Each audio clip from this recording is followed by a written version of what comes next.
तर महाराष्ट्रातील एका सत्ताधारी आमदारानं आपल्या निवडणुकीसाठी 20,000 मतदार बाहेरून आणल्याचं जाहीरपणे सांगितलंय, असा आरोप राज ठाकरे यांनी केलाय।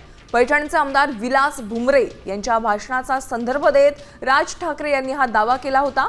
यावर विलास भुमरेंची देखील आता स्पष्टीकरण त्यांचं आलंय।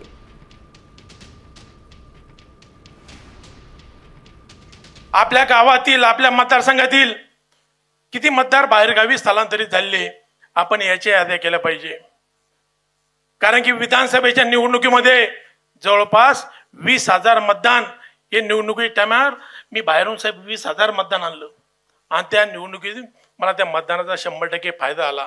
सत्ताधारी पक्षाचा आमदार स्वतः सांगतो की मी माझ्या निवडणुकीला 20,000 मतं बाहेरून आणली,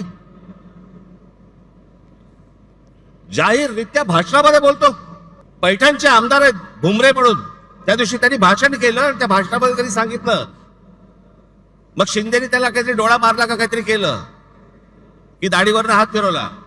बेधडक सत्ताधारी पक्षातले आमदार तुमच्या नाकावर टेचून बोलतायत, महाराष्ट्रातल्या सगळ्या मतदारांचा अपमान हे भर व्यासपीठावरती करतायत। माझ्या मतदारसंघातील अनेक लोक एक नोकरीनिमित्त कामानिमित्त बाहेर स्थलांतरित झाले, पण मी 20,000 लोकांना जवळपास कॉन्टॅक्ट केला। त्या ठिकाणी त्यांना विनंती केली की आपण विधानसभेच्या निवडणुकीला मतदानाला आपला येऊन हक्क बजावा, ही त्यांना त्या ठिकाणी विनंती केली आणि 20,000 मतदान हे विधानसभेला येऊन त्यांनी मतदान केलं। मी त्यांना विनंती केली होती 20,000 पेक्षाही जास्त मतदान हे माझ्या मतदारसंघातलं स्थलांतरित आहे।